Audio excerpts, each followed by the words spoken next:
Hey guys. Since the story got new chapters and you are requesting for them, here is the part 47 of What If Naruto Was Assigned to Asuma and Team 10. Hit like and subscribe if you like this one, and also please check the author in the description. Let's start.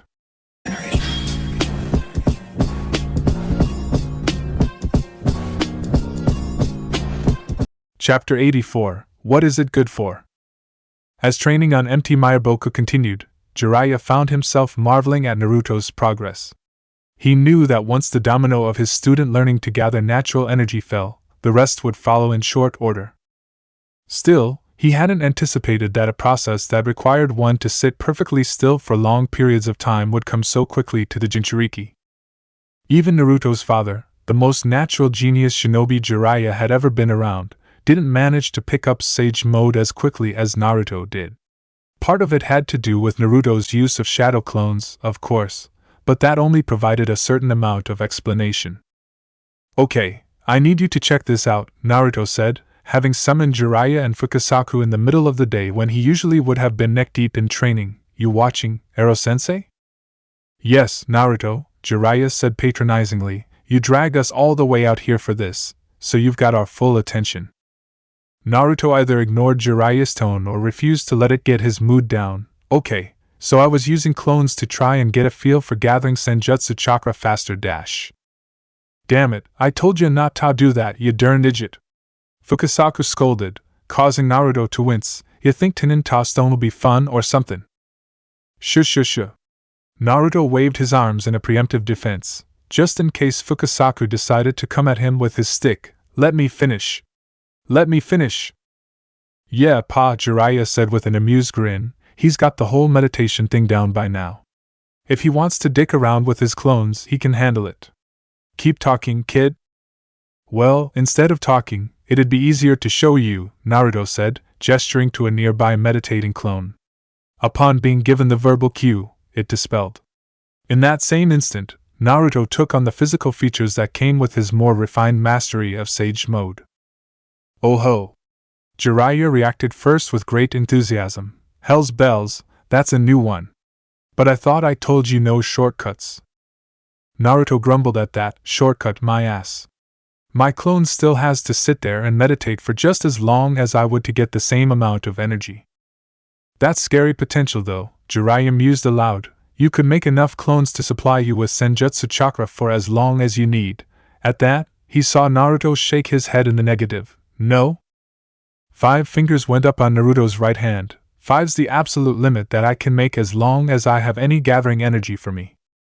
Jiraiya's eyebrows rose. 5, huh? That's a conveniently set number. Yep. 5's the key number here, Naruto continued. Think about it. 5 great shinobi countries. 5 chakra elements. 5, man, that's the number.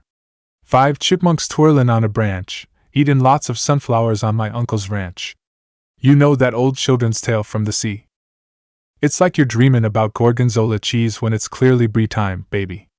Step into my office. What? Why? 'Cause you're fucking fired, Tebeo. Jiraiya and Fukasaku looked at each other oddly before the former responded. What are you talking about? Naruto put a hand on his head as his eyelids fluttered. I'm sorry. I've been skipping meals, and I've been in the sun all day. And I'm pretty sure gathering all this natural energy is screwing with my head. Jiraiya nodded. That tracks. Happened to me. There was a clan that had a serious problem with that too. Can't remember what they were called though. He looked around and scratched his belly. Alright. Yeah. That's big progress for the day. Want to knock off and get a drink with the toads?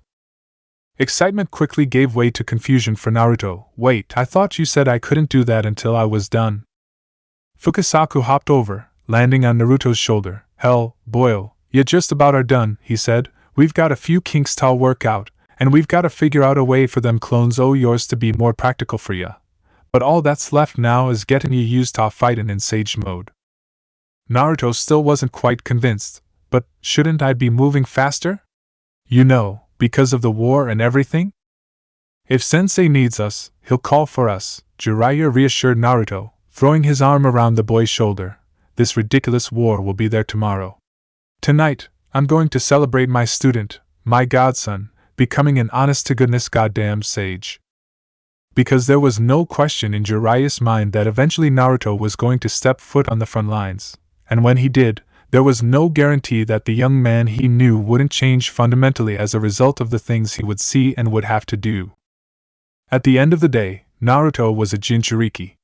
Even if Akatsuki wasn't a factor, this meant that he would be a key player in the way the war transpired, no matter what anyone intended for him. Hai no Kuni / Kawa no Kuni border.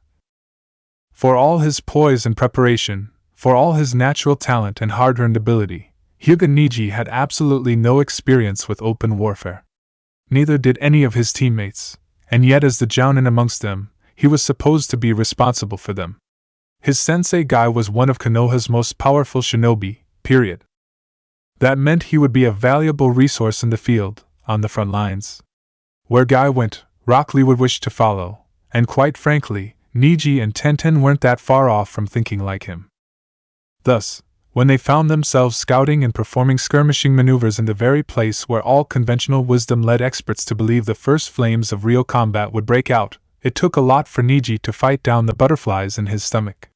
War was something he had no familiarity with.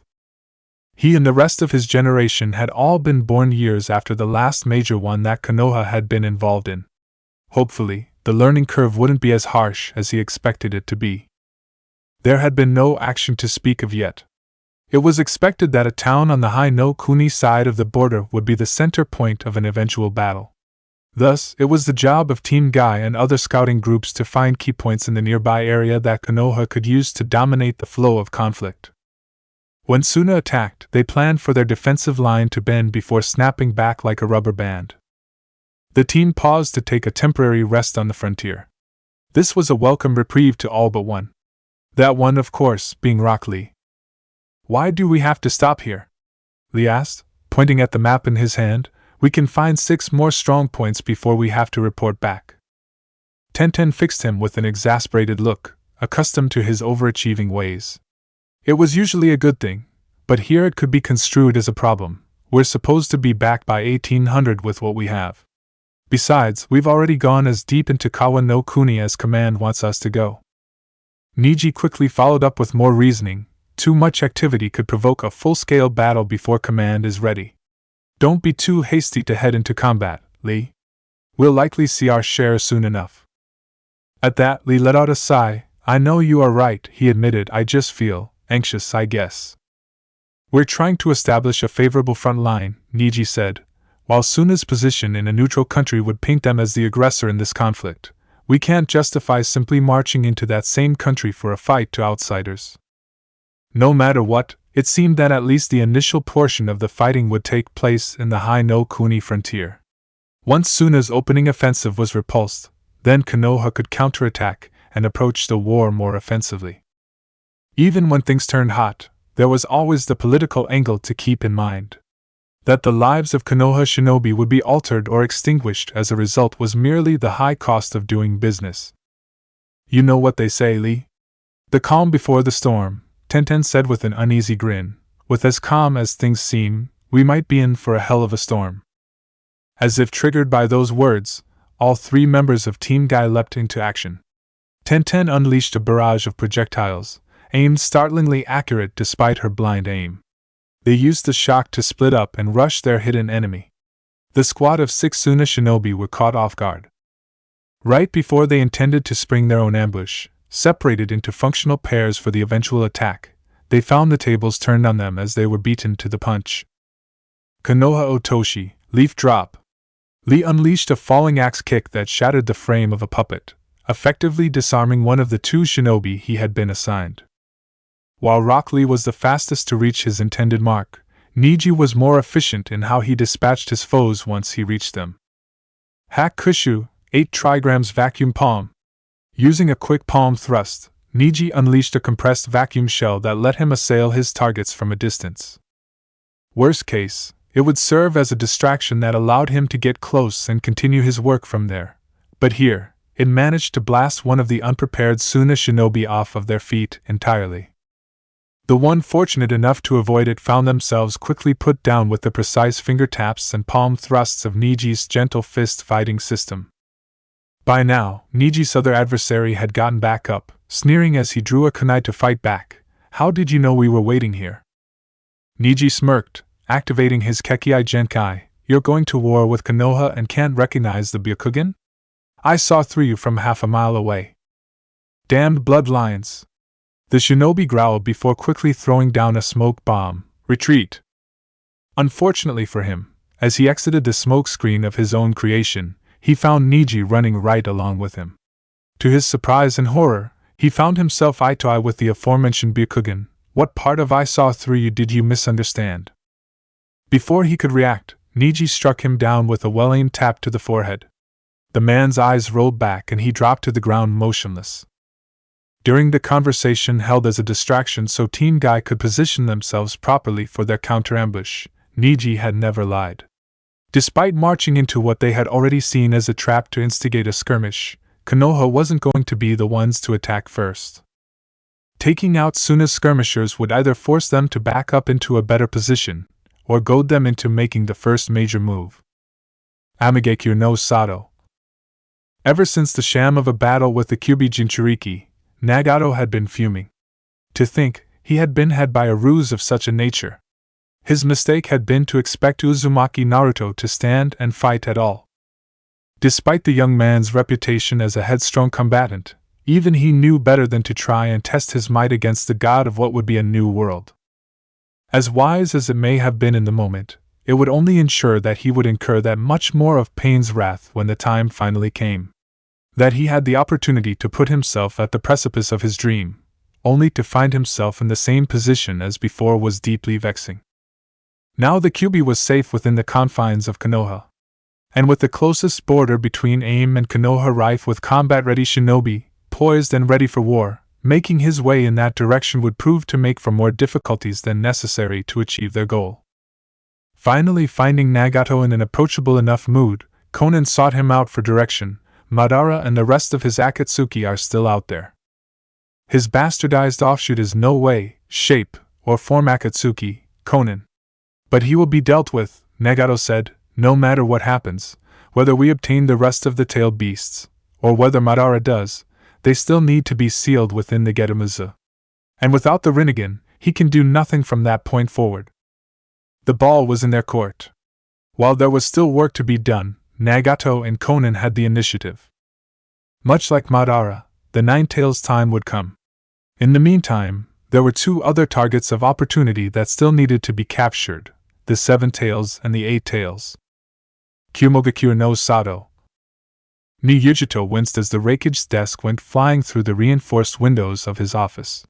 While this wasn't a foreign occurrence, she was usually able to avoid being present for it. I really hope nobody was down there, she muttered. The village budget on desks and windows was absurd. Why the Raikage's assistant Mabui gave the man a desk hard enough to withstand being thrown against the reinforced windows was a mystery, seeing as how he still managed to break the desk with his bare hands during lesser rages anyway. This time, the reason for the offense against furniture and the decorative opening was a heated argument between brothers. The Raikage and his tag team partner, A and B. This is not the time to put two of Kumo's most powerful, valuable assets at risk, B. A shouted, muscles tense and rippling as he asserted his point. What happened to Yujito? It was a miracle you were able to get her back alive. 'Cause Konoha sent a pack. Killer B argued back, made sure they had Jinchuriki-sama's back. Good. A roared Akatsuki is Konoha's mess in the first place. It's spawned from their failures. Let them be the one to fix it. I'm not dispatching you or Yujito to go after what's left. I won't risk giving the enemy what they want. Even if Akatsuki ain't dead, they're hanging by a thread, Killer B rhymed back at him, can't just sit back like a jerk. The Killer B wants to work. They had been arguing for hours. Leaving the village and getting a taste of the action that existed outside, getting a glimpse at the turmoil that existed beyond Kumo's limits, it stuck in B's head.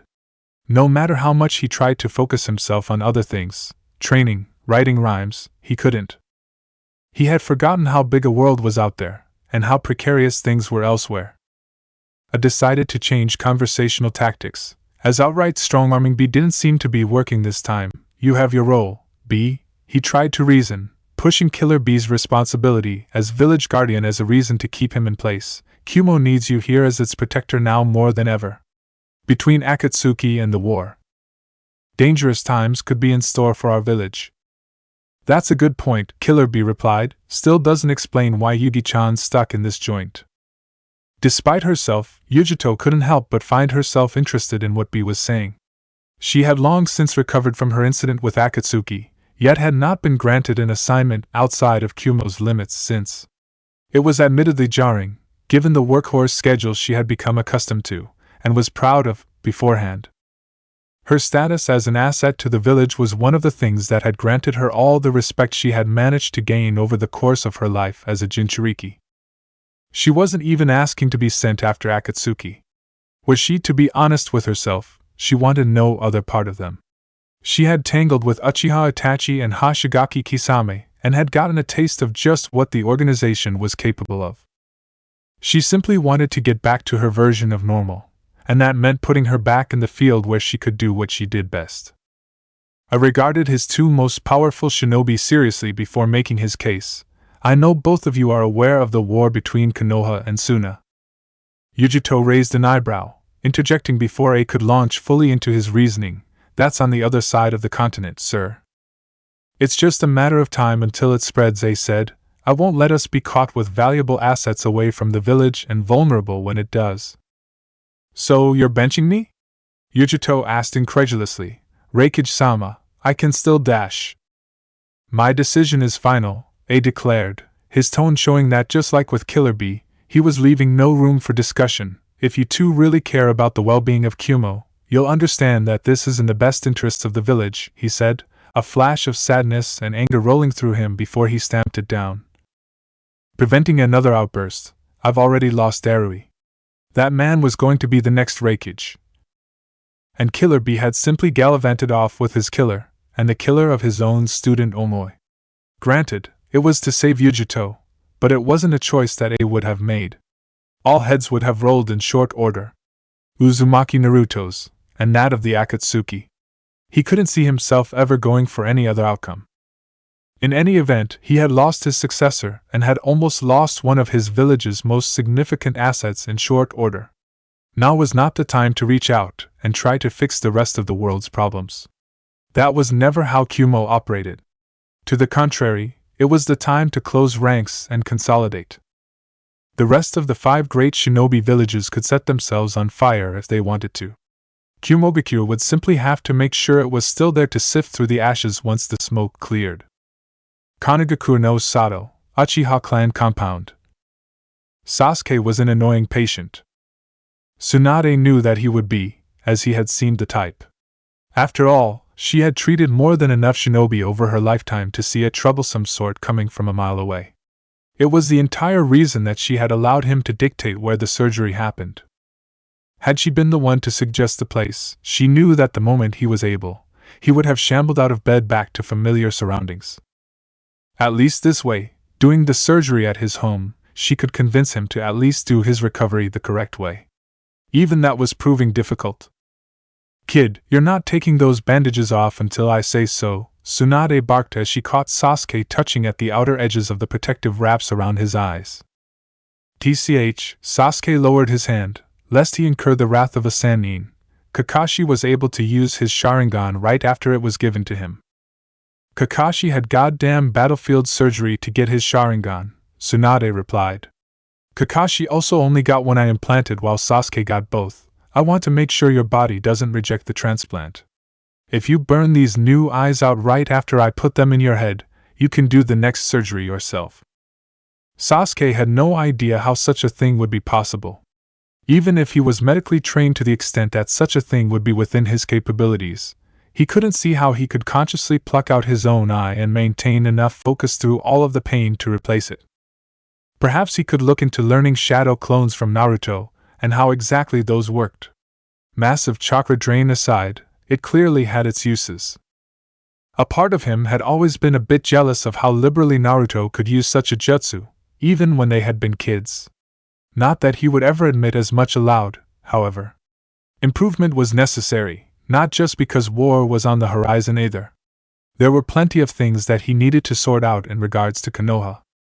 One way or another, he needed to ensure that he was as prepared as possible, no matter what the future had in store. Whatever decision he made down the line, he would not allow himself to be anything less than ready. With Naruto, Mt. Maiboku, the Toads knew how to party. Naruto readily came to this conclusion after the celebration that had transpired once he had shared with Gamakichi that he had just about mastered Sage Mode to Fukasaku's satisfaction. He had hopped off to inform Gamabunta, and within the hour an impromptu shindig was underway. Jiraiya had confirmed that they would have taken any halfway decent excuse to drink, but that still didn't make the ensuing festivities any less fulfilling. What followed was hours of food that Naruto did his best to avoid, alcohol, pats on the back from all of the amassed summoned creatures, and music. Toad singing was surprisingly diverse. All of this carried on deep into the night.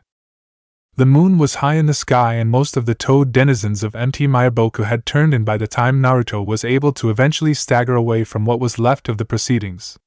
The loud chirping of insects that usually permeated the night air found itself overpowered by the loud snores of the great toads that had passed out.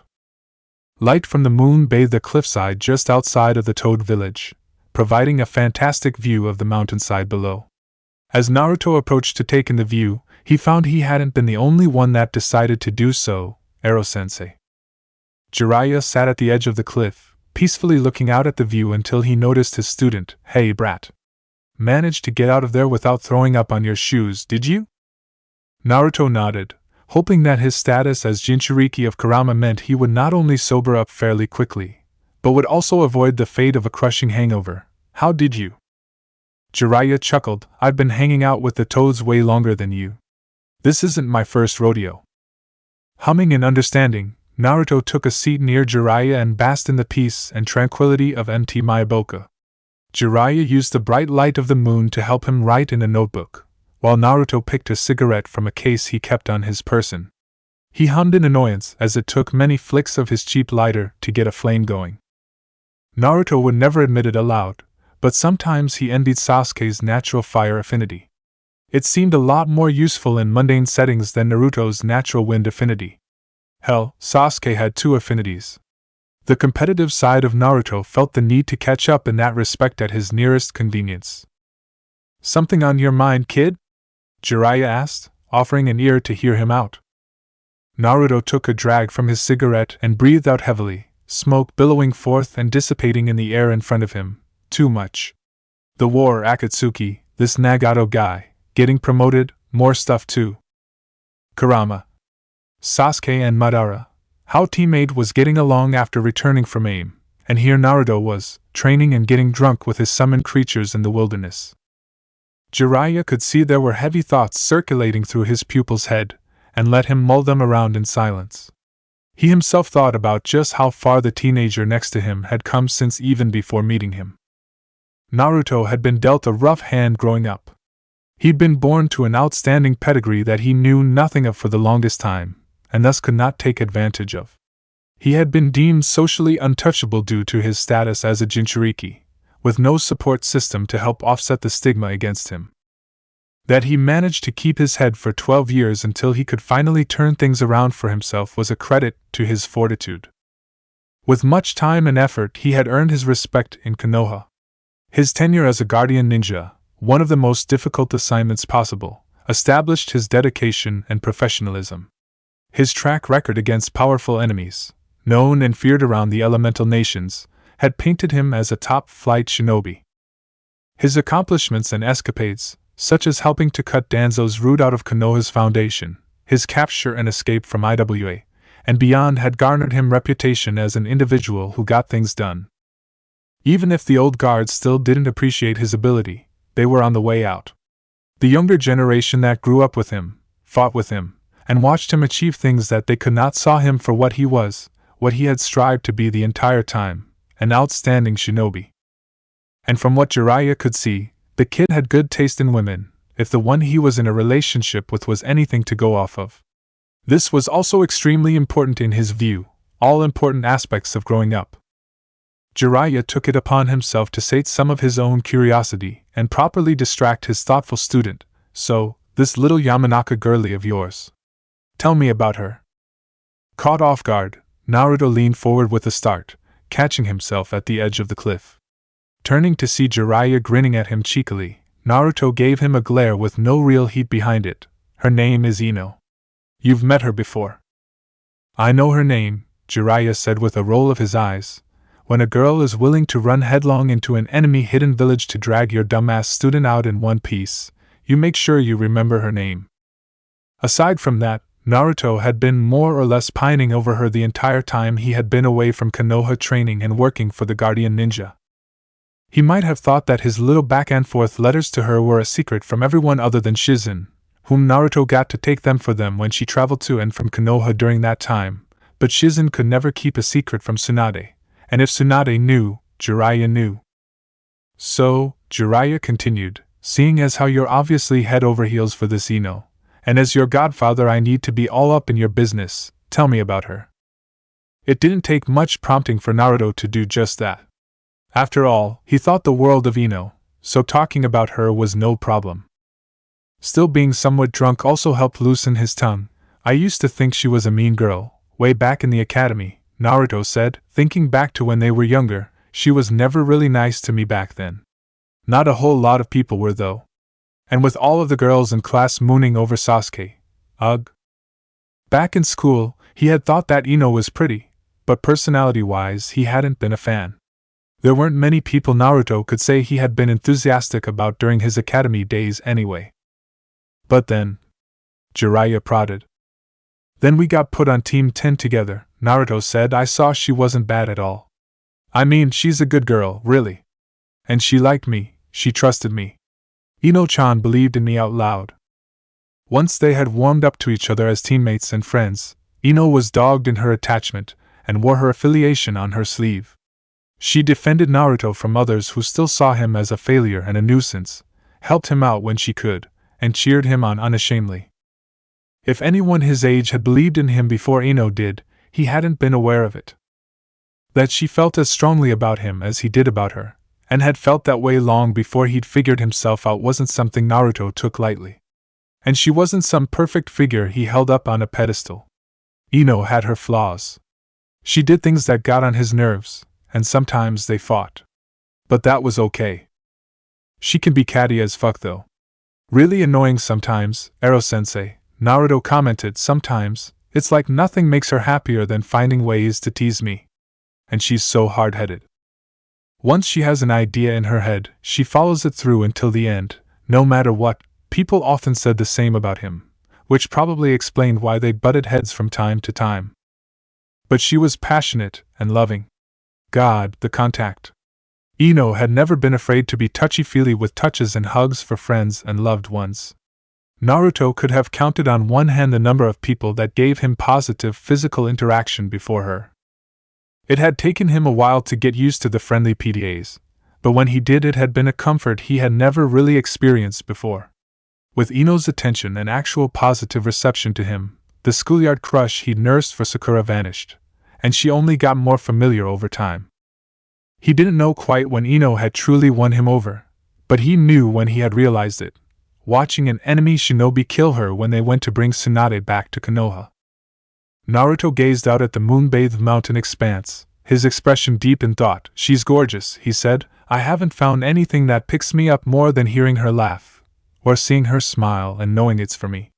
Nobody inspires me more than her. I want her to be proud of me, more than anyone else in the world. Jiraiya had spent the last few moments just listening, his mouth slowly falling farther open as Naruto kept speaking. Eventually, however, he found the response he wanted. Wow, that might be the sappiest thing I think I've ever heard you say, you sentimental cream puff. Screw you, Naruto replied, flicking his cigarette at Jiraiya. I should have just blown smoke in your face. Jiraiya laughed, catching the butt in his hand. I'm messing with you, he said, then getting serious. That's good. I'm happy to hear that. This girl sounds like she means the world to you. Naruto nodded. She does. Yet another thing you have on me, kid. You and your dad, Jiraiya said with a sigh as he laid back and stared up at the sky. I can't say I ever had something like what you might have, like what your dad had with your mom. Ino had spunk. She had the kind of fire in her that someone like Naruto needed. A kid with his ambitions would need someone capable of stoking those flames in him when the world threatened to put them out. That was what Kushina had done for Minato. She helped to drive him forward. It might have been bold of Jiraiya to believe, but in his opinion, Minato might not have made it to the seat of Hokage without Kushina at his back. Yep, Jiraiya continued, something like that's hard to come by for guys like me. To be happy is not our fate. Naruto joined his master in laying back to look up at the stars. You say that like it's too late for you or something. Jiraiya scoffed, brat, I'm 54 years old with one arm, and possibly an STD. Gross. I said possibly, Jiraiya griped before getting back to his point. Besides, I have my responsibilities to the village. Responsibilities?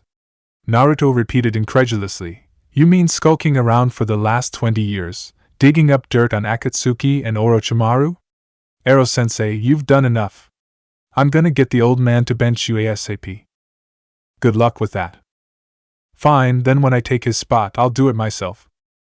Jiraiya couldn't help but chuckle at the certainty with which Naruto spoke. My spy network aside, settling down just isn't in my nature.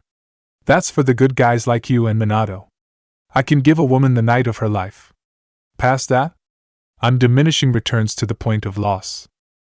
You say that like you've tried. There was something about Jiraiya's responding silence that struck a chord with Naruto. He turned his head to look at the man. You did try, didn't you? Jiraiya kept his gaze to the sky, but his lips curled in a bitter smile. It was a long time ago, and I dropped the ball. He left it at that.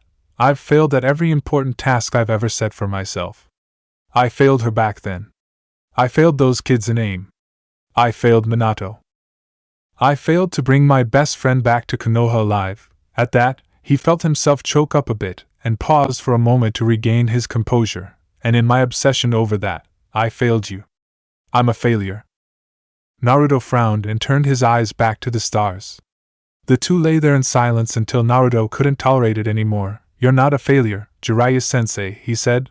There are 3 people in the world that I wanted to be like. Iruka-sensei, Asuma-sensei, and you. Upon Naruto's admission, Jiraiya felt tears prick at his eyes. When we're done here, you won't need me anymore. Anything that I am, you're going to surpass in no time. That is, if he hadn't already, the best advice I can give you now is to just keep doing what you're doing. Don't be anything like me. Sage mode truly was the last thing of real substance that Jiraiya had to teach Naruto. Once this training trip was done, Naruto would be a sage officially recognized by the toads of MT Maiboku. In a short time, he would also be a jounin. They would be equals. If this was the last time he would truly be able to impart something worthwhile upon his student, he would make sure that the boy didn't carry on his legacy of failure.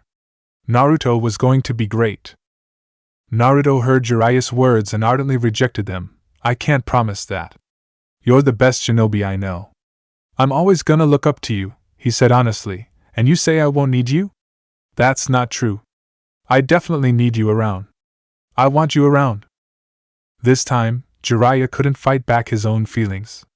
Silent tears started trickling from the corners of his eyes. Oblivious to the effect he was having on his sensei, Naruto continued talking, believing that he had to illustrate his point. And I'm not talking about you teaching me jutsu and stuff. When I end up getting a genin team or something, I'm gonna want you around to tell me what to do with them. I'm gonna want you there to watch me become Hokage. Still weeping, Jiraiya tried to interject. When you marry the Yamanaka girl, you're going to want someone to keep you from running away at the altar, he joked. Ahem, Naruto cleared his throat, going red in the face at the thought of marrying Ino. That was quite the step, no, I'm pretty sure Shikamaru's gonna have that covered. It would probably be in Shikamaru's best interest to make sure Naruto didn't get cold feet if the time ever came, if only to avoid a wrathful Ino. You can handle the bachelor party though. Jiraiya let out a boisterous laugh. That's what I'm talking about. Now you're speaking my language. The boy was a gem, truly. Meanwhile, Hai no Kuni, 20 miles inside the border. The Sand siblings, children of the Kazekage himself, were 2 of the most powerful shinobi in Suna. Therefore, it was obvious that as war loomed, they would find themselves at the head of an entire division. Normally, they would have been split up into separate divisions to spread their merits across as much of the army as possible, but with the recent loss of Gaara, Temari and Kankuro had insisted on sticking together to better cover for one another.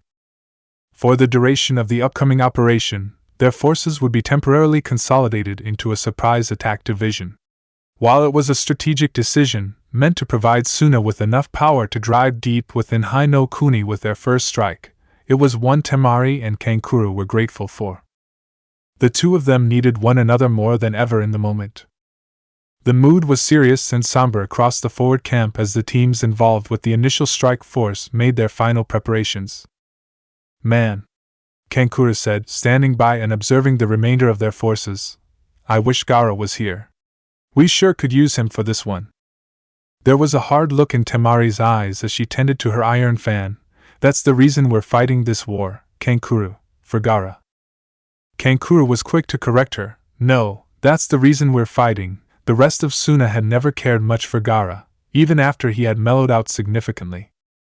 Their father, the Kazekage, had started coming around by the time of Gaara's disappearance. However, he had still been markedly detached from his own blood, but to hell with anything else. All we need are our own reasons. Right, Temari agreed. Suna skirmishers had been probing Konoha's forces and how they responded to different approaches of attack. Suna Anbu had been back and forth behind the lines, attempting to map out the terrain and determine the best path for the division to take. Eventually, the targets were determined to be two towns at the southern outskirts of Hai no Kuni, Hashu Village and Tanaka Village. With them, Suna would have a decent foothold in the country. They were as ready to escalate things as they were going to get without waiting too long. Konoha was bigger and had greater resources. If Suna allowed them to take the initiative, it would take a monumental occurrence to get it back. Deep into the night, as the time for the attack drew nearer, nerves began to set in. It was now or never. When 0 hour finally arrived, all of the teams set out, each aware of their objective. Though Hashu Village had its uses, Tanaka Village was the true prize that Suna wished to obtain. The land surrounding the village was an ecological oasis in the middle of a barren wasteland. In addition to the resources it provided in of itself, they wished to annex the territory in order to study it and take what they could learn from it to put to use in the desert conditions around Sunagakure. It was merely the first of many concessions Suna would demand from Konoha once they were victorious at the conclusion of the war. It had to be secured first, though. Tanaka Village and the lush environment it was built in the midst of sat in the middle of an odd body of water, seemingly unnaturally carved into the wastes. To get to it, Suna's forces first had to pass Hashu Village, Tanaka Village's sister settlement. As it wasn't the priority, the plan was to attack it in a trident-patterned approach. The middle prong would be most responsible with subduing the village, while the two outside prongs would hit the village from the outskirts, lending a hand where needed. But their objective would be to move on to attack Tanaka Village before word of the attack could get to them. Temari was faster, so she was in charge of the flanks, while Kankuro headed up the middle prong that would do the lion's share of the early fighting. In the rocky hills surrounding the town, they took a moment to regroup. In the quiet of the night, Hashu Village seemed to be such a lovely place. The light from the moon overhead bathed the water of bay that the village sat by in light. It was almost a shame, Kankuro figured. Hopefully they stood down before too much of the place was destroyed. Despite descending from the hills as stealthily as possible, they were still prioritizing speed over discretion. A sentry in a guard tower was able to catch sight of them and sound an alarm before he could be neutralized. "It's an attack!" Bells rang throughout the village. "An attack!" The element of surprise lost, Kankuro let out a loud whistle, signaling his force to attack in earnest. Paper bombs attached to kunai flew through the air, many of which landed on rooftops. Boom!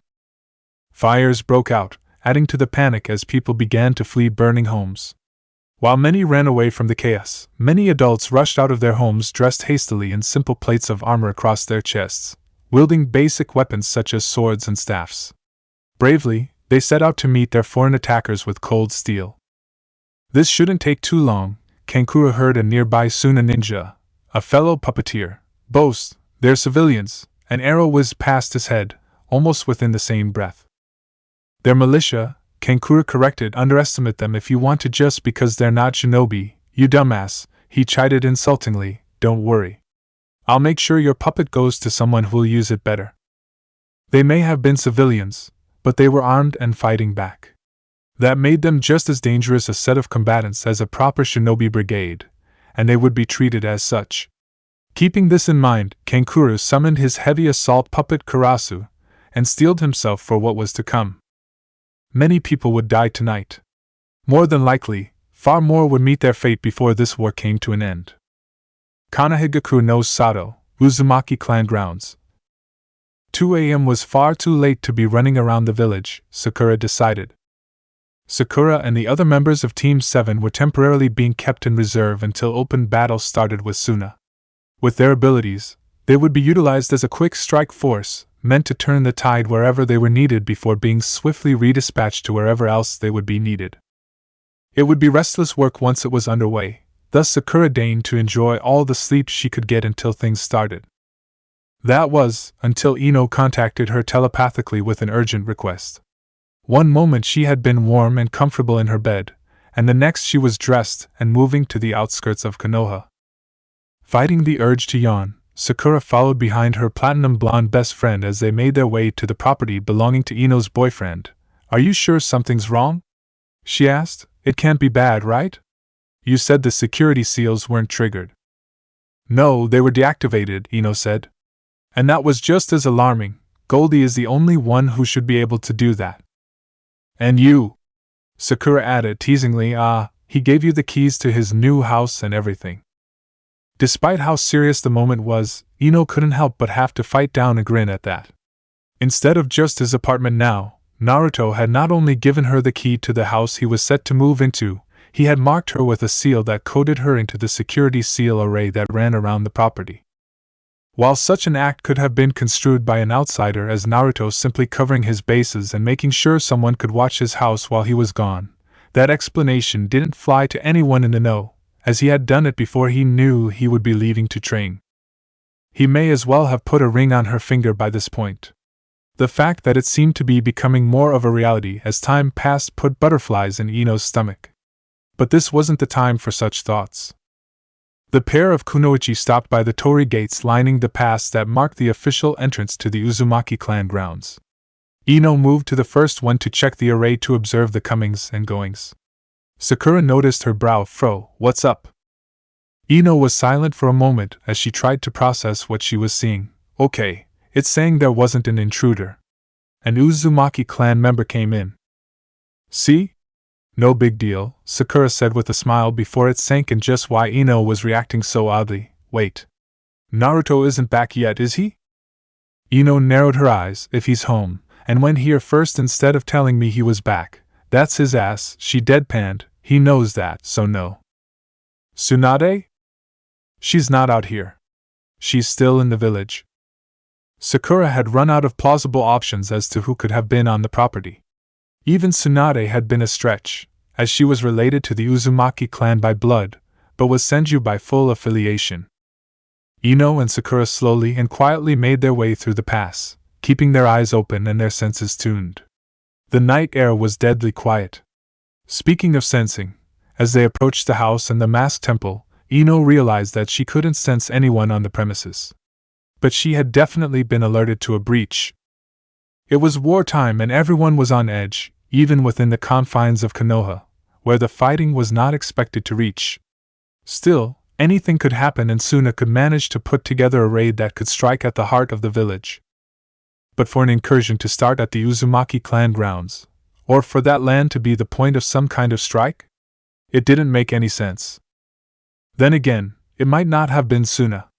It could have been Akatsuki, on the hunt for Naruto. He had just gone toe-to-toe with what could have been their most powerful member not too long ago. The sleight of hand that he used to get them out of that mess wouldn't easily be forgotten or forgiven. Still, Pain didn't seem to be the stealthy type. If he had made it into Konoha, everyone would have known about it before long, because a third of the village would probably be on fire in short order. Whatever this was, it wasn't just an issue because it was on Naruto's land. It was a matter of village security. The house itself was undisturbed. By this point, it was finished. It was entirely empty, but it was finished, complete with power hooked up to it. While it was good that no one was breaking in, the same couldn't be said for the masked temple. There was definitely someone inside, and that was a much bigger threat, as Sakura could attest to. The Uzumaki clan masked temple boasted its share of powerful artifacts. Inching toward the open door of the temple, Ino and Sakura peered inside to find no members of Akatsuki waiting for them. Instead, it was a girl their age with red hair and glasses. Her appearance was extremely disheveled, clothes dirty and torn, her sandals utterly worn out. It was clear that she was exhausted. Still, as tired as she was, she sat on her knees in front of the wall displaying the various masks of the Uzumaki clan with an expression akin to reverence. So enraptured by the sight of the masks was she, that she didn't notice Ino and Sakura get within 6 feet of her before finally speaking. "Who are you, and what are you doing here?" Ino asked, causing the girl to jump and scramble away, banging her back against the far wall. The girl tried to regain some of the initiative, getting back up as quickly as possible. Still, there was a sway of fatigue in her posture. What's it to you? Sakura raised an eyebrow. Other than the fact that you snuck into our village during the war? This is my friend's place you broke into. This place belongs to the Uzumaki clan, the girl argued back. He is from the Uzumaki clan, Ino stated firmly. The last time I checked, Naruto was the only one walking around that still called himself one. The girl bit her lip in uncertainty. You don't understand. That was a cop-out as far as Ino was concerned. Then explain it for me, she said. Either we do it here, or we can take this to torture and intelligence, and you can explain it for me anyway. That threat was enough to loosen lips. Sunagakure was destroyed, decades ago. Anyone that survived fled wherever they could get to all over the elemental nations. The girl wrapped her arms around herself. Konoha might have been on good terms with Yuzu, but they were the only ones. Being an Uzumaki clan member out in the open made you a target. You got a point? Ino asked, wholly unimpressed at the attempt at a sob story. At that, the girl seemed to lose her temper. Just because most of us didn't keep the name doesn't mean we don't have the blood, you bimbo. She heatedly snapped. Sakura expected Ino to yell back, but momentarily forgot that Ino's primary job was an interrogator, meaning she knew how to keep her head in the face of an aggressive subject. That's great, Ino said, keeping her tone even, but you never answered my first question. Who are you, and what are you doing here? The girl calmed herself with a deep breath and adjusted the glasses on her face. My name is Karin. I used to work for Orochimaru. And I'm here because I have nowhere else to go. Chapter 85, Call to Action. Disclaimer: I do not own Naruto. But I'm feeling like this is my year, everyone. It's finally time I get my hands on those sweet, juicy rights. Then the world will never be the same again. Or, it'll be exactly the same, just with one minuscule difference. But that still counts as change. Chapter 85, Call to Action. In a puff of smoke, Naruto found himself standing at the edge of Konoha with a pristine view of the village. Even though he knew he would be returning to what was ostensibly a chaotic, destructive war, he couldn't keep the smile from his face. He was home again, and he had mastered a new technique that would hopefully give him a leg up on the battlefield once he was deployed. His jump up in strength and ability got the thumbs up from Jiraiya. Even with one arm, that man was still a monster, so if Naruto's progress received Jiraiya's stamp of approval, it was good enough for him. While he couldn't wait to get to work and try to bring the war to a speedy end, there was something else that took greater precedence at the moment. Naruto had spent 2 weeks away from his loved ones, one of them in particular. While it was standard procedure to always report to the Hokage upon returning to Konoha after an absence, even if it was for personal reasons, if only to let him know you were available again, the old man could wait. The first person he wanted to see was Ino. The feeling had apparently been mutual. When he reached out to sense her and find her, he could feel her also approaching him. As Naruto roamed the village to go and meet her, it was clear that Konoha was in full wartime mode. Squads that had yet to be dispatched were running drills inside of the village. Academy students were being instructed on their responsibilities to escort villagers to safety shelters in case the village was attacked. The more he saw, the more sobering it was, and he hadn't even seen a battlefield yet. By the time he saw Ino, Naruto was desperately grateful for the mood pick-me-up that his girlfriend just so happened to be. Dressed in her gray torture and interrogation uniform, she had clearly stepped out from work to come and see him. Ino smiled in relief at the sight of him and rushed over into Naruto's arms. I already knew you were alright, but it's still so good to see you in one piece. Ino tucked her head into the crook of Naruto's neck, allowing him to wrap her up tightly. Naruto thought about telling her that even after escaping pain there was no guarantee he would have survived, as Sage Mode training had been extremely dangerous, but figured it would serve no purpose other than ruining the moment. He would save that story for another time. Don't you ever pull that crap you pulled at the border again, you big dummy, Ino added. We need you around. I need you around. As happy as she was to see him, that was all the admonishment Ino was going to heap onto Naruto. He already knew how much she hated when he decided to play hero ball. That wasn't what Team 10 had been built on at its core. Even if Naruto had long since grown head and shoulders more powerful than Ino and Shikamaru, to the two of them, that didn't mean he needed to throw himself into the fire just to keep the rest of them out of it. I wouldn't have tried that bait-and-switch thing with pain if I didn't know it would have worked, Naruto said, planting a kiss on the top of Ino's head. I don't have a death wish, Ino-chan. There's still way too much I've got left to do around here. Promise me. I promise. Good. He knew better than to butt heads with her too hard on the issue. Ino just let out an affirmative hum against his neck and let the moment settle. Naruto was back, and they would have a little more time together before the war took its effect on their lives in earnest. Once they had gotten their fill of each other for the time being, Naruto pulled back with a big grin. Alright, I've been gone a little while. What's been happening?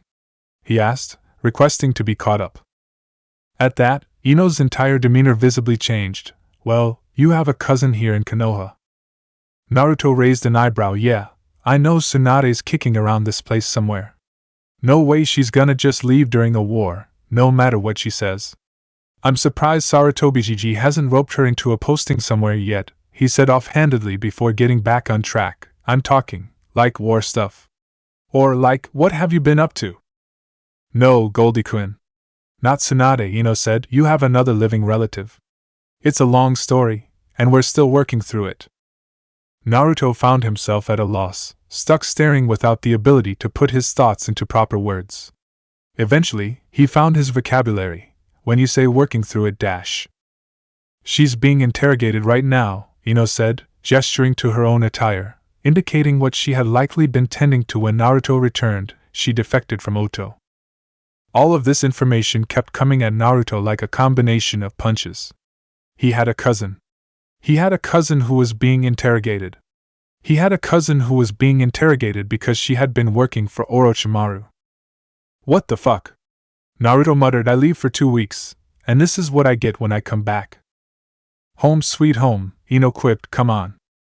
Shichi no Kuni. Deidara hadn't exactly been a willing recruit to Akatsuki. One of the main reasons he had hated Uchiha Itachi with every fiber of his being was not only because of how the man's ability completely outclassed his art, but because that display of dominance led to his being press-ganged into the terrorist organization. Granted, once he had joined, he hadn't ever had a problem with the nature of the work. It was the fact that he had been brought aboard against his will that had been the issue. To that end, he found himself missing the old days. The days when he had been under the impression that they were a mercenary group looking to corner the shinobi market and put the hidden villages of the 5 great shinobi villages out of business. The truth of Akatsuki's existence was far more ludicrous and hard to associate with. At least, the truth according to what he had been told. As far as Deidara knew, both Pain's lofty ideals for world peace weaponizing the Biju and Madara's moon's eye plan for peace were both BS as well. All he knew was that whatever their aims really were, the tailed beasts were still integral for both sides of Akatsuki. Which was why Deidara found himself venturing close to his old stomping grounds of Iwagakure. He normally would have had no reason to venture back that way. He had outgrown anything that Iwagakure could offer him a long time ago, and the village's Jinchuriki had both been captured, their Biju both extracted and accounted for. Still, That didn't mean there wasn't some blood that could be squeezed from this proverbial stone, and there was no one better equipped than him to do so, at least, according to Uchiha Madara. "Lot of more cracks than I remember," Deidara remarked to himself in the middle of his infiltration of the village's territory. The elemental nations were buzzing. That meant plenty of opportunity to move around amidst the chaos. It helped that much more when you had people in positions to assist with that. The appearance of a sole individual finally prompted Deidara to stir after waiting around for hours. A nondescript Iwagakure kunoichi approached. Instead of turning her into a stain on the countryside, Deidara smirked. "No trouble getting her unnoticed?" "Absolutely not," the Iwa kunoichi said. "They're all so up their own ass. I probably could have walked out through the front door if I really wanted to." "Trouble on the home front?" Deidara asked. "They're still recovering from the Ninetales breakout." The Tsuchikage was up in arms about his allies managing to make it in and escape with him, the kunoichi explained. "Now though? He can't decide how to take advantage of the war. Does he use Konoha's situation to finally swoop in and smash Taki, or does he look to Suna and try to get over on them while they're focused east?"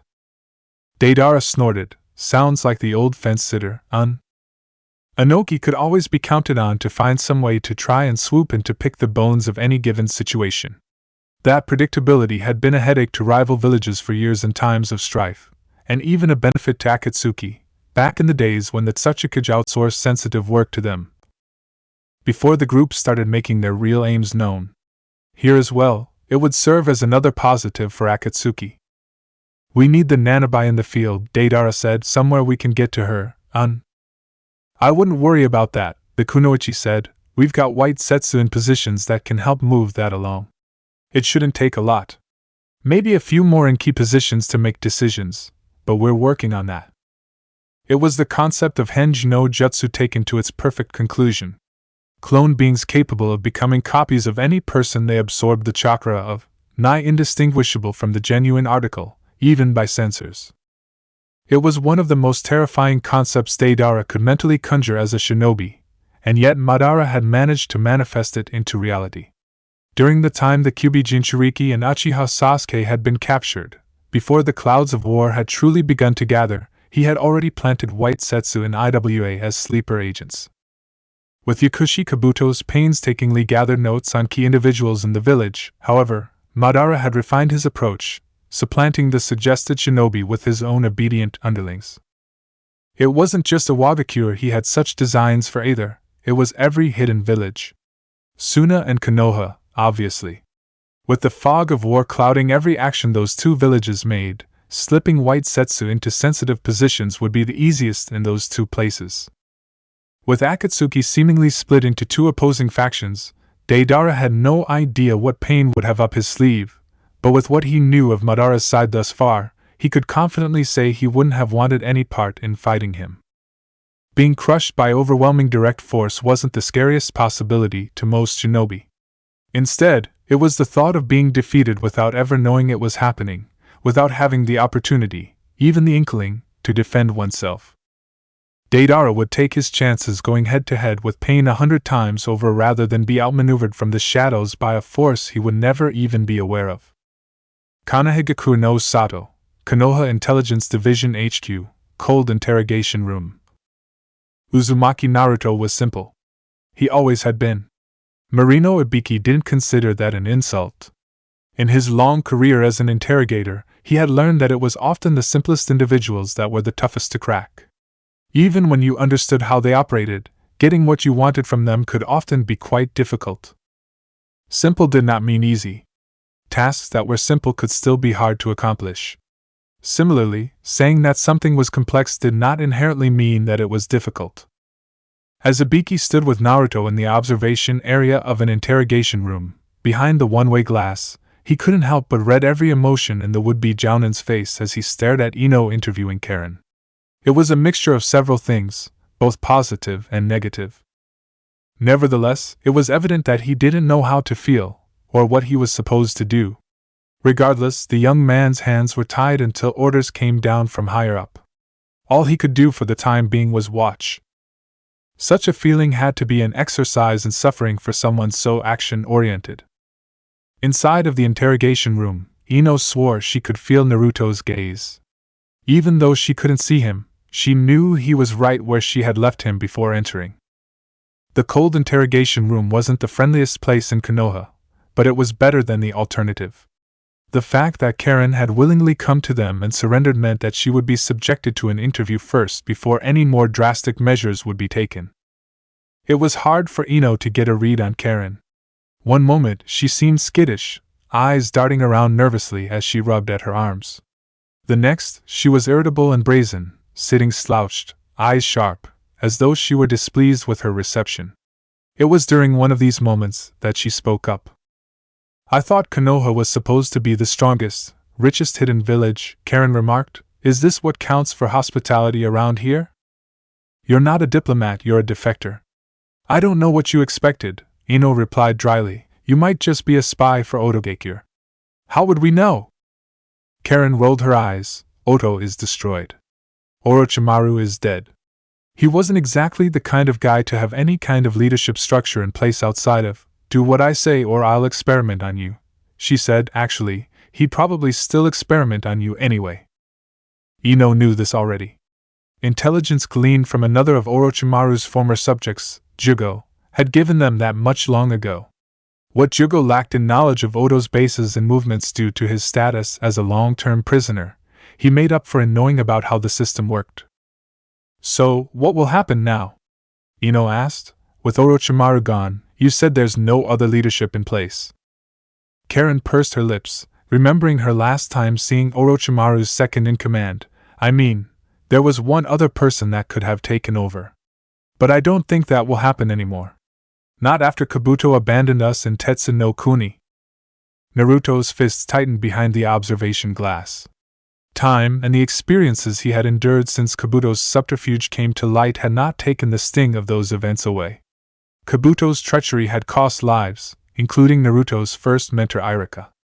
Irika's death was a wound that time had not yet healed. "After Jiraiya-sama killed Orochimaru, right?" Ino asked, keeping her tone even and conversational. "I guess running Oto wasn't really a priority for him." "Kabuto is a rat. He knows a sinking ship when he's on one," Karin said, shaking her head. "Even if we made it out of Tetsu no Kuni whole, why would he stick around and try to pull a bunch of criminals and cutthroats together around him? Orochimaru did it, but that's Orochimaru." Orochimaru had corralled the hodgepodge of shinobi that comprised his forces through respect, fear, and outright press-ganging prisoners with talent and ability into the ranks. Kabuto was a remarkably dangerous man in his own right, but to say he was as powerful as Orochimaru was preposterous. Orochimaru also had a reputation that preceded him, something Kabuto also could not boast. It wouldn't have been far-fetched to image Kabuto slashing enough throats to kick any dissenters back into line, but the time and effort that would have taken simply wasn't something Karin could have ever seen him doing. It just wasn't his style. Karin let out a tired sigh. "I can see why he left when he had the chance. Akatsuki came to recruit him. Why would he bother struggling in the blood and mud with us?" "What?" Naruto said behind the glass. Thankfully, Karin couldn't hear him. Hearing about Kabuto had gotten his blood up, but knowing that he had jumped ship to Akatsuki only worsened his mood. What Karin had revealed was news to Ino, startling and unwelcome news at that. Still, she was good enough at her job that she didn't outwardly react. "And you thought he had the right idea, huh?" Ino continued to probe. "No love for Oto?" Karin rested her cheek in her hand, fixing Ino with an unamused look. "No one has, or had, love or loyalty for Oto. Anyone who was loyal at all was only ever loyal to Orochimaru. Now that he's dead, I expect there's going to be a scramble sooner or later for what's left of his assets. Orochimaru promised many people power in exchange for serving him. He provided it in his own way, despite using them as pawns and test subjects. However, even the strongest in his employ knew that there was only so much power and influence they would ever be allowed to accrue, at least while their master lived. With his death, they would probably try to snap up what they could to eke out their own little missing fiefdoms. Perhaps someone would think themselves Orochimaru's successor, and would fight to bring all of Otogakure together under their own iron fist. Nature did abhor a vacuum, after all. Either way, The end of Snake Sanin did not mean the end of the trouble that his influence brought. If anything, it fractured and split it into several separate, unpredictable cells. So, why Konoha? Why not anywhere else? Ino eventually asked. If you came all the way from Tetsunokuni, this is literally the farthest you could have gone looking for a hidden village without trying to cross the ocean. That, and out of all of the villages, we have the most beef with Oto. Karin rolled her eyes. Any other hidden village would have executed her immediately due to her previous affiliation, without question.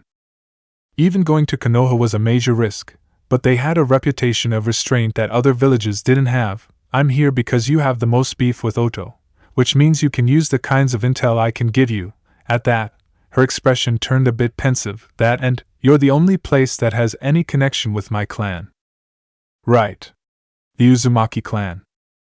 You don't believe me? I don't know what to believe, Ino said. I know one Uzumaki. I've only ever known one Uzumaki. I've known him most of my life, and in all that time, he and I have never met another one. Maybe you did and just didn't know it, Karin shot back. Like I told you before, after Shogakure fell, the survivors didn't exactly make it a habit of advertising that they were Uzumaki. As much as Ino wanted to keep digging into that topic, she had a job to do.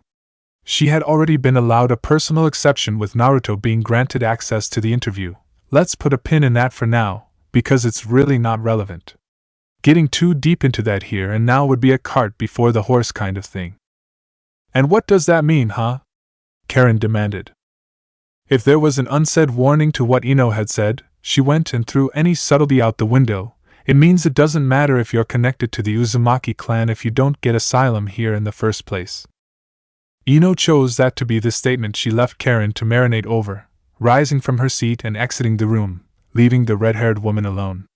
A moment later, the door to the observation area opened. Ino breathed a deep sigh as she closed the door behind her.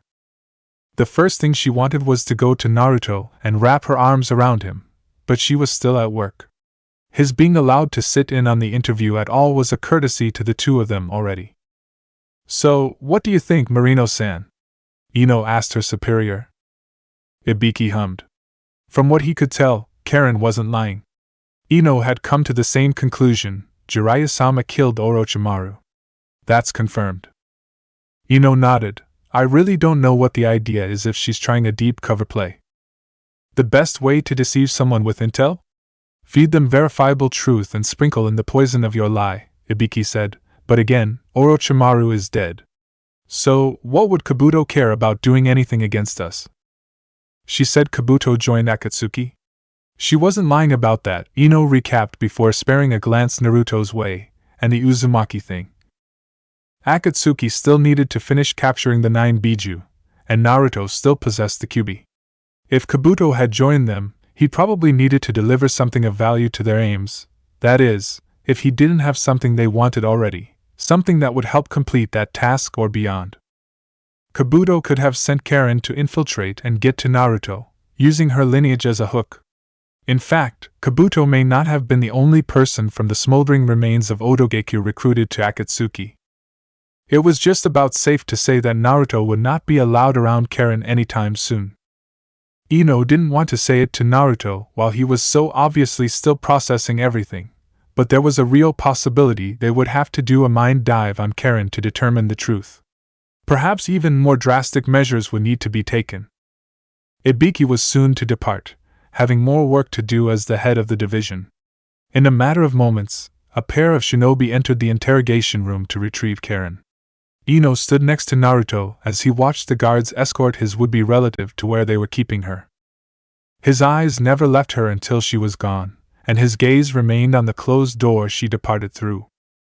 Ino laced her fingers with Naruto's, taking his hand into hers and giving it a squeeze. Hey. You alright? I'm okay, Naruto replied, smiling warmly at her. Thanks, Ino-chan. Upon noticing her confusion, he elaborated, you didn't have to bring me here. You didn't even have to tell me about any of this. Even if my clan's name is attached, this is still a village thing before anything else. Ino frowned up at Naruto and leaned her head against him. I love you.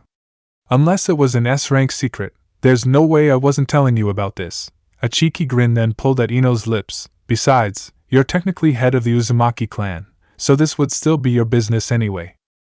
Oh. That's a good point, Naruto happily agreed. This clan head thing is still brand new to me. It wasn't like he had gotten much use out of it to that point, aside from the clan grounds the masked temple and his new home resided on. Ino giggled, pawing playfully at Naruto. Don't worry. I'll help you figure it out. Naruto pulled Ino close and wrapped his arms around her. What would I do without you?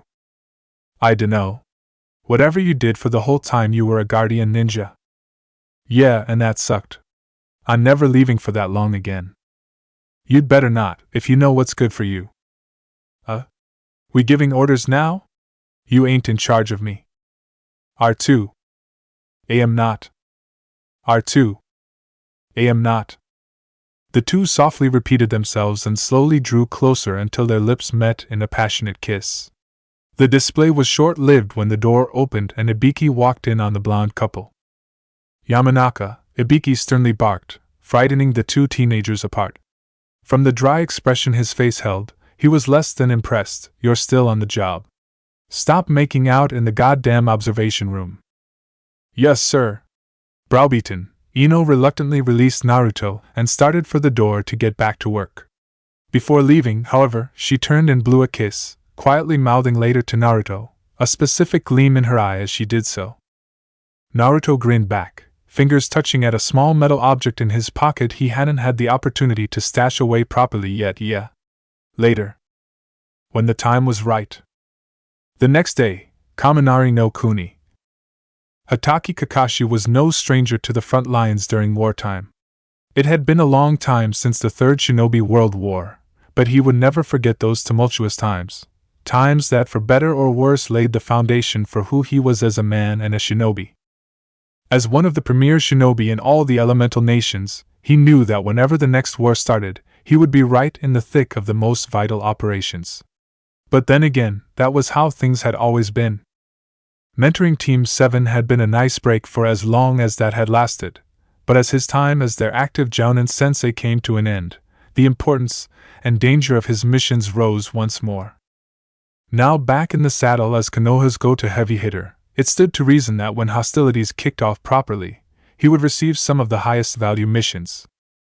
Much of his work took him far behind the established front lines, where there was no hope for support or reinforcements if things went wrong. He had been offered a team of his choosing by the Hokage, even an ANBU squad, if he wished, but in the end, he had declined. Kakashi felt he could handle things on his own, and didn't want Konoha to risk spreading itself thin, using people who could have been of more use elsewhere. After all, in the early days of the conflict, it was still uncertain as to just what kind of force Suna could muster, even with the loss of their Jinchuriki Gaara. That was something Kakashi simply couldn't wrap his head around. The Kazekage wasn't a fool. Why would they even push for war, knowing they had lost one of their premier assets in Gaara? As unfair as it was to label a human being as a war asset, it didn't change the fact that this was what Shikaku's Jinchuriki had been. Suna believed it was all Konoha's doing, all because of a masked individual claiming to be Uchiha Madara. That same individual had apparently infiltrated Konoha not long before capturing Gaara. The only thing anyone knew for certain was that he was affiliated with Akatsuki. As much as the war effort needed someone of Kakashi's caliber, he was likely the best equipped to try and look into the movements of Madara imposter. That, and it was somewhat personal, with Madara's seeming interest in meddling with Sasuke. Thus, it was on Kakashi to find him. But the man was a veritable ghost. Fortunately, the other remaining members of Akatsuki weren't. Kakashi held a piece of shredded Akatsuki cloak in his hand, courtesy of Haiden from a confrontation months ago with several Konoha shinobi, including Kakashi's own students. The organization's resident immortal left so much of his own blood on the garment, it was a mere trifle for Kakashi to summon his Niken and enlist their noses to sniff him out. It wasn't a surprise that Kakashi's search took him beyond Hai no Kuni's border. His hounds led him deep into Kaminari no Kuni, making him grateful for his time in the ANBU ranks and his frequent missions deep in hostile territory. Ever since rumblings of war sprang up, Even villages that weren't involved in the hostilities between Suna and Konoha had stepped up their patrols along their nation's borders and countrysides. The last thing Konoha needed was Kakashi being discovered anywhere near Kumogakure. While the Reikage had stayed out of things thus far, it wasn't hard to consider him taking any reason presented to him to declare war. The man had no love for Konoha or Suna. Any missteps could result in the Fourth Shinobi World War. Then again, Akatsuki seemed to be doing a good job of that on their own, with how they provoked Suna into fighting Konoha. That was why they, and this Madara needed to be dealt with before the situation became even worse.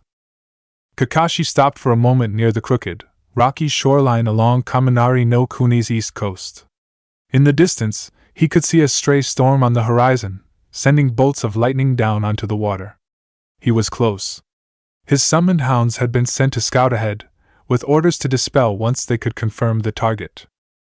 Before long, a small brown pug in a blue vest and forehead protector appeared before him. "Pakin," Kakashi said, acknowledging the diminutive summoned animal. "Yo," the tiny dog saluted with one bandaged paw before gesturing with his head. "We found the hideout and dealt with the security measures ourselves. But, well, you're going to want to see for yourself." Pakin led Kakashi along various cliffs and ledges that made up the steep, uneven shoreline. There were various caverns, crevices, and tiny openings that could serve as hiding places. One of these wound up being their destination. From how Pakin led Kakashi through the twists, turns, and various narrowing passages within, he had clearly scouted farther ahead than Kakashi had wanted him to. It was just as well. That way, at least one of them wouldn't be surprised at what they saw once the tunnels opened up. In the first major corridor they came across, Kakashi's single visible eye went wide at what they found. Plant men. White Zetsu. He recalled reading about Sasuke's run-in with one in the report of his time while captured by IWA. There was another situation at the Fire Daimyo's court where plant men had infiltrated and replaced nobles and members of the staff with near-perfect transformations. Here, though, there were dozens, seemingly sitting around underground and waiting. This wasn't good. They weren't too far from Kumogakure. If history was anything to go from, it was a matter of time before they were dispatched to infiltrate. It certainly wasn't Konoha's problem if they did, but depending on what happened down the line, it could have wound up being everyone's problem. Besides, such a thing simply couldn't be allowed to stand. Whatever the White Zetsu were meant to do, it was on the orders of Akatsuki. Thus, it was in the interests of Kakashi's interests to thwart them. Without another word, Kakashi gave Pakin a pat on the head for a good job, then formed the hand seal to dispel him in a small puff of smoke. Raising his headband to reveal his Sharingan, his gaze never left the crowd of White Zetsu. Kakashi slowly, deliberately rolled through 3 more hand seals, triggering a jutsu meant to engage the enemy. Dotun, Iwayado Kazushi, Earth Release, Rock Lodging Destruction. The delicate balance of support in the rocks that kept the cave intact was compromised, causing it to quickly collapse without warning. The White Zetsu were hardly able to register that anything was happening at all before rocks started falling and their ranks started thinning. Performing that jutsu left Kakashi with bitter feelings, reminding him of one of the low points of his life, but there was no denying that it had its uses in distracting the White Zetsu and thinning their numbers. Using the cover and chaos of the cave-in, Kakashi formed his signature jutsu, Raikiri, in both hands.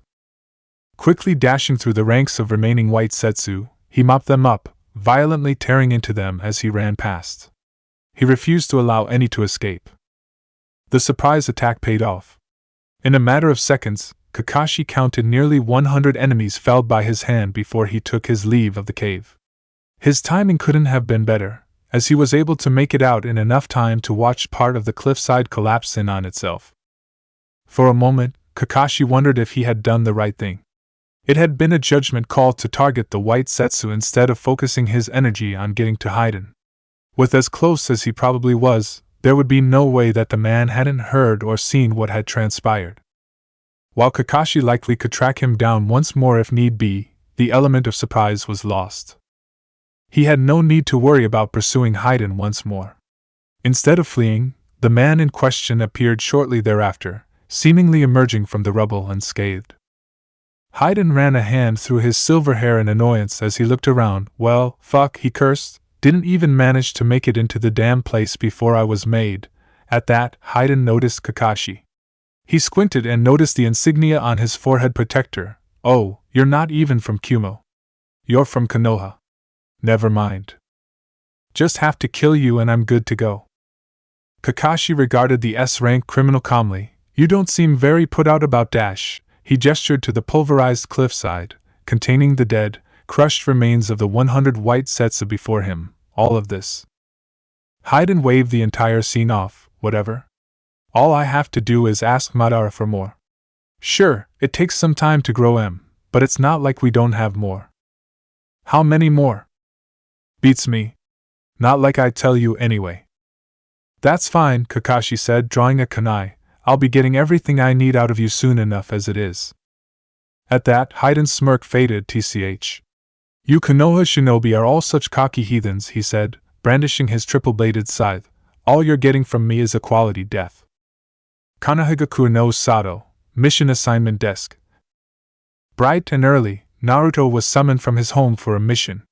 The ANBU sent to fetch him managed to make it a 2-for-1, requesting Ino as well, who had been asleep on his chest in bed when the knock at his door came.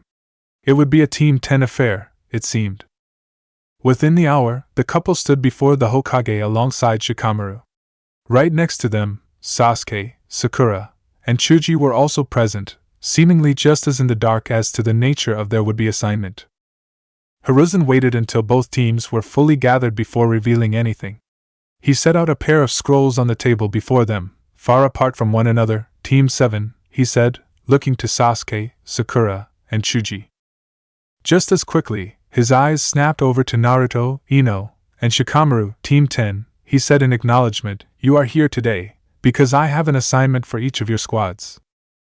They figured that much, but it was nice to have it clarified regardless. Not together though, right? Sakura asked. Hiruzen nodded, at other ends of the country actually.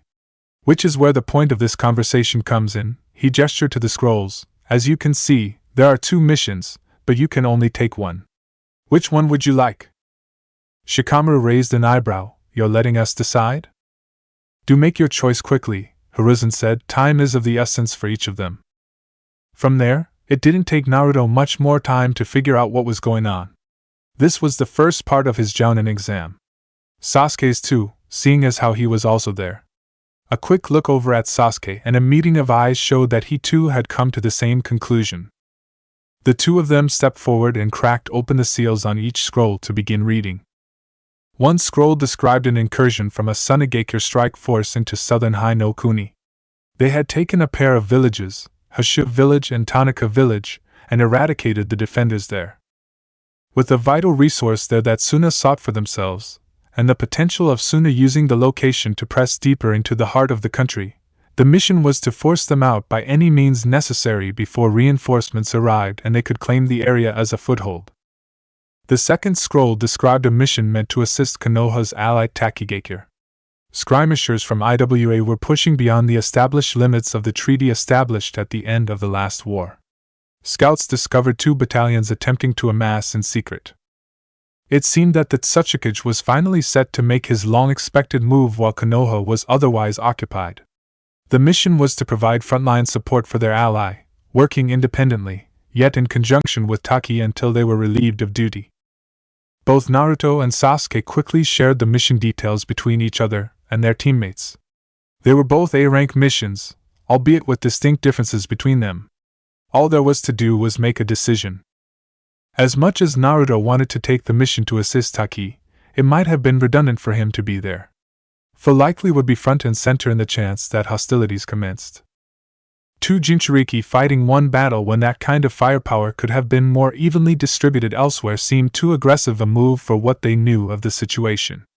It was also a tactical faux pas to potentially tie 2 such assets up when there was fighting to be done elsewhere. Suna might catch wind of Naruto's presence far away from the lines and launch a full assault. This way, at least he could tie up forces that could be used in the active war they were already fighting. Besides, clearing out tons of enemies who were dug in tight seemed like the kind of thing Naruto was supposed to be doing anyway. Not that Naruto felt Sasuke's team couldn't if they had to, but Naruto's brawn, Shikamaru's brain, and Ino's support and communication abilities were more useful in an active situation. Sasuke, Sakura, and Chuji were a quick response team, better equipped for the situation with Taki and IWA, the nature of which they still weren't entirely privy to yet. Team 7's overall versatility would serve the fluidity of the border conflict better than Team 10's shock and awe approach, which would work better for quickly kicking the enemy out of a position.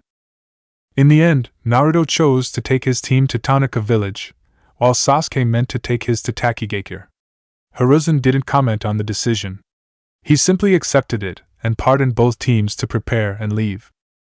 Once they were outside, Shikamaru spoke up. "That was part of you guys' evaluation, right?" he asked, letting Naruto and Sasuke know he'd had the same thought as them. Since when does Hokage-sama call anyone in for a mission, then give them a choice on what's available? And only 2 choices, Sakura added. "Yeah, that was totally part of the evaluation."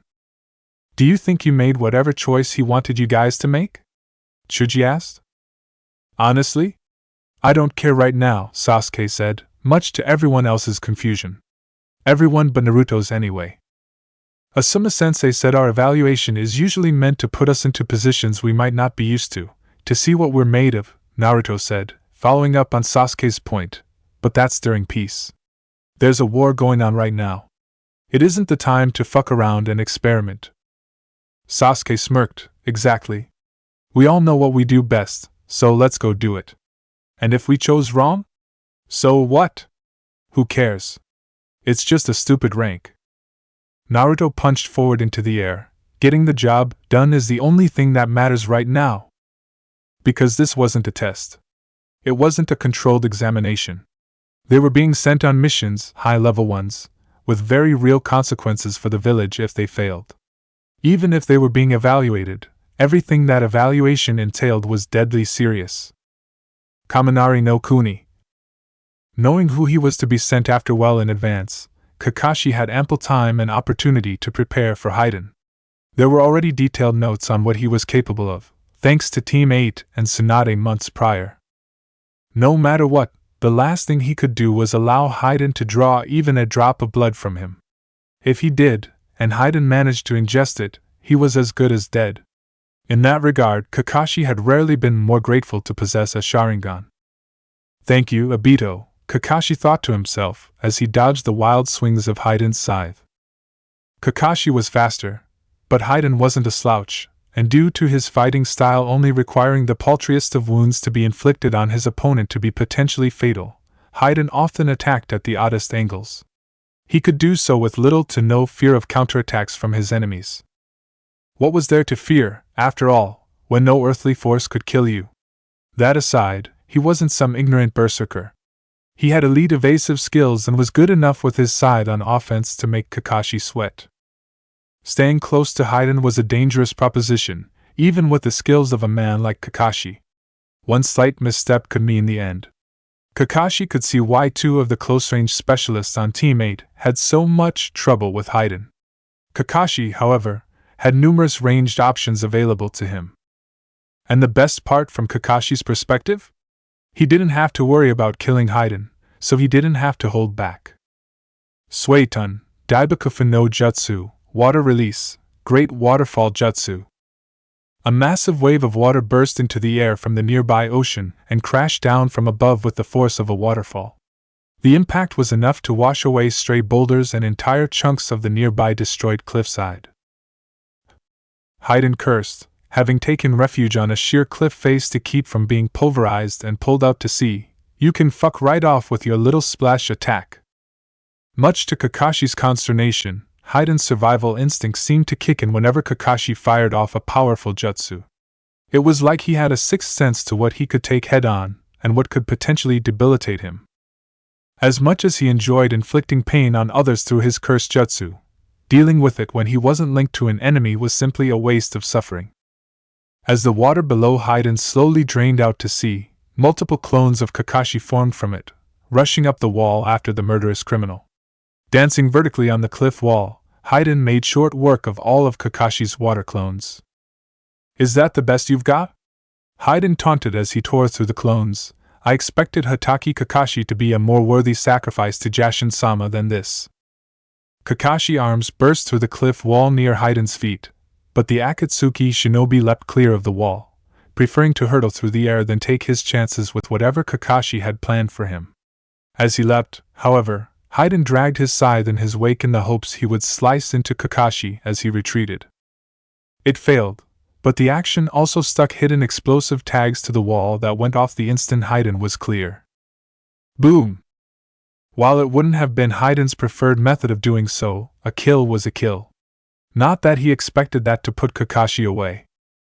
Landing safely, he watched Kakashi do the same right in front of him. Haiden held his scythe at the ready, even though Kakashi refrained from pressing his attack further. Well? Haiden prompted, you done or what?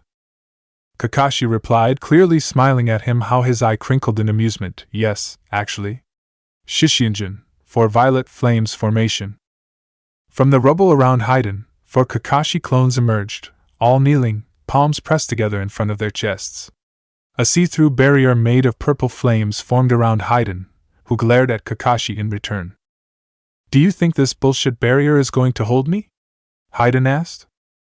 Kakashi shrugged. If you're willing to set yourself on fire, be my guest. He quickly found out that Haiden hadn't been bluffing when the man ran directly into the barrier, immolating himself from head to toe. All right then. Haiden shrieked in pain and writhed on the waterlogged ground, eventually throwing off his burning robe. Breathing heavily, he slowly rose back to his feet. Okay, so maybe getting out of here won't be so easy. But what now? You think I'm gonna say anything to you because I'm trapped? Or maybe you're gonna come in here and interrogate me. At that, he chuckled. Come on and then. I dare you. Kakashi stared at Haiden impassively. As he did, his Sharingan shifted patterns. Haiden found himself staring. He had seen that before, not just the Sharingan in general, but the pattern that Kakashi's eyes shifted to. That didn't make any sense. Kamui, authority of the gods. One moment, Haiden's legs were in the same place they had always been. The next, they were severed above the knee, sliced off by some spiral vortex that formed around him, then just as quickly vanished. Reag! Haiden roared, falling to the ground upon being dismembered. Kakashi didn't flinch, either at the copious amounts of blood pouring from Haiden's stumps, nor at the volume of the yelling, you tree-hugging heathen. I'll slice your fucking guts out. I'll skin you alive! Let's try this again, Kakashi said in a pleasant tone, ignoring Haiden's screaming and ranting. I have some questions, and I will be getting my answers. So, let's start with your friend Madara, shall we? What about me, Kakashi? Kakashi slowly turned to see the masked man clad in an Akatsuki robe, sitting on a nearby cliff, observing the scene before him. He had appeared from seemingly nowhere, in line with the last time he had caught a glimpse of him teleporting away from Konoha. Now he had Kakashi's full attention. Haiden wasn't going anywhere, not trapped in a barrier without his legs. Speak of the devil, Kakashi said, and here I came all this way for you.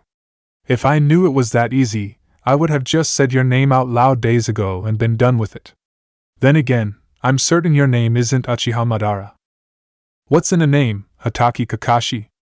Madara replied, whether I am Madara or I'm not, what's it to you? Names have power, Kakashi said. Names can also serve as a shield, a way for people to avoid accountability for the things they've done. At that, Madara made a show of looking around, as if to see if Kakashi were speaking of someone else. Do I look like I'm avoiding anything? It looks to me like you and Akatsuki are avoiding the consequences for the war that your actions caused. Madara chuckled. Before long, that chuckle turned to a full-blown laugh, one that became progressively more condescending and bitter in tone. The war that my actions caused? He said, tell me, Kakashi, did Akatsuki declare war for Konoha and Suna, or did they do that themselves? Did Akatsuki tell Suna that we took Shikaku at Konoha's behest, or were they just looking to lash out at the only target they could reach? Beyond that, let's not pretend there wouldn't have been a war for some other arbitrary reason sooner or later. It's the only thing you can count on in this world, that humans will find some reason to kill one another. Kakashi let out a contemplative hum. Sounds a lot like avoiding responsibility to me. If anything, I'm planning to hold the entire shinobi world responsible for their actions, Madara replied. Of course, you wouldn't know much about being held responsible for one's actions, would you, friend killer Kakashi? Upon hearing the old derisive name people would refer to him by after perhaps the greatest tragedy of his life, a bolt of rage ran through Kakashi's body, one he buried deep within behind an impassive expression. Well, as much as I enjoy a rousing debate, I did come here for a reason. As did I. As nice as it would be to live in a world where everyone got what they wanted, that day is still beyond us, Madara said. Pushing off the edge of his cliff, he dropped down to Kakashi's level. Stand aside, copy ninja. Going around you is the same as going through you as far as I'm concerned. Knowing that a battle was coming, Haiden grit his teeth through the pain and shouted to Madara, his Sharingan. The copy ninja's Sharingan is dash. Sure. Madara pressed a finger to where his lips would have been underneath his expressionless mask, prompting Haiden to be silent. It's rude to tell secrets, Haiden. Haiden went dead silent when that single piercing red eye stared into his. An eye with the same odd pattern as Kakashi's. That's it for part 47. Thank you for watching and see you in the next video.